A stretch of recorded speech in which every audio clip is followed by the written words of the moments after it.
Scientists dig hole to the center of the earth, record screams. The first thing Ivan saw when he woke up was his colleagues' faces staring at him. Then, they started murmuring, but Ivan couldn't understand what they said. That's when he realized where he was. In a hospital bed. He tried to talk or move his limbs, but he couldn't. How did he end up there? What happened?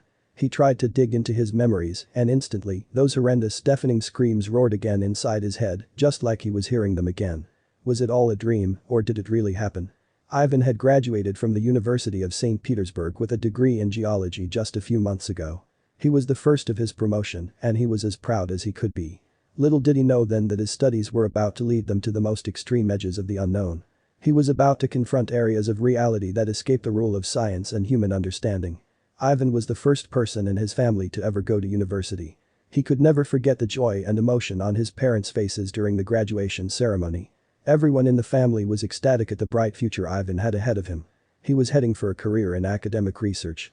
The young graduate had been collaborating with some researchers in his department. Now, he was about to participate in the project of a lifetime. A team of scholars at the University of St. Petersburg intended to do something that would make them go down in the history of geological research. They wanted to drill the deepest hole ever made by mankind. One that would go as deep as the center of Earth itself in order to study the composition of the different Earth layers.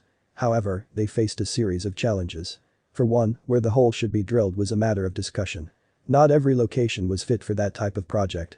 Finally, the team of researchers chose the Kola Peninsula in the extreme northwest of Russia. They chose that part of the country based on the qualities of its soil and ground. However, the peninsula of Kola was a well-known area for other different, dark, and enigmatic reasons. The peninsula of Kola is home to some mysterious ancient structures which have attracted the attention of archaeologists for decades. In the region, one can find the world's oldest pyramids, built approximately 9,000 years ago for unknown purposes. Near the pyramids, there is an enigmatic labyrinth made of stones. Only the foundations for the labyrinth are preserved nowadays, but scientists believe there must have been a huge monumental structure in the past. But why did those ancient peoples build these things?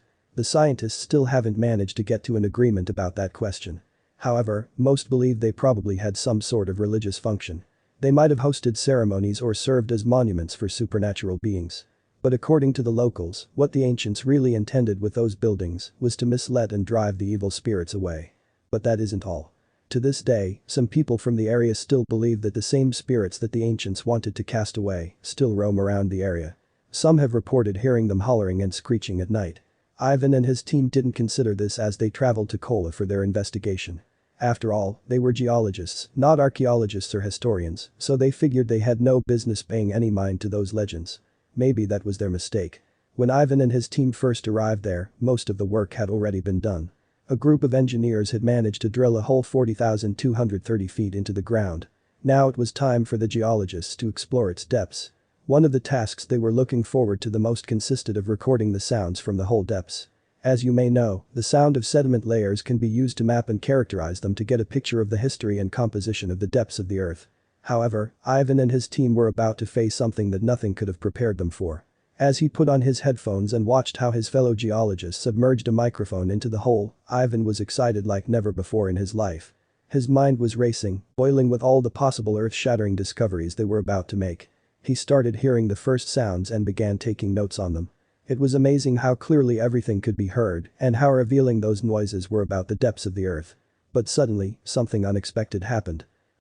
Ivan heard something completely different from the type of sounds usually recorded from the layers of sediments.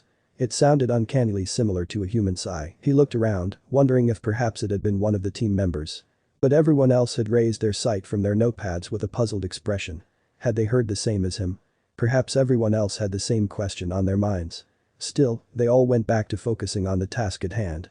But right then, Ivan heard something else. Suddenly, some unsettling noises started thundering through Ivan's headphones.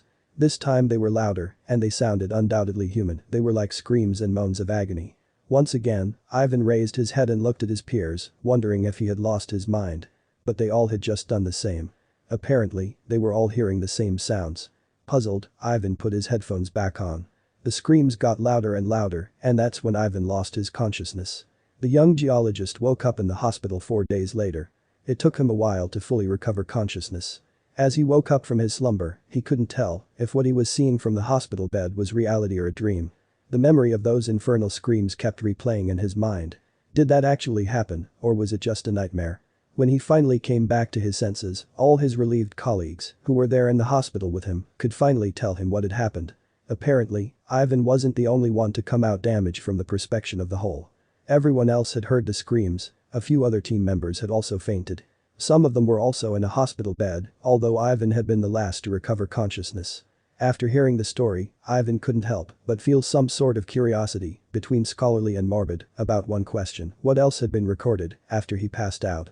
His colleagues told him that the microphone melted shortly after Ivan and the other researchers passed out as a result of the high temperatures. All they had was a 20-second recording of the terrifying screams. The research team went back to St. Petersburg that same day. They didn't attempt to explore the hole again. To this day, no one else has.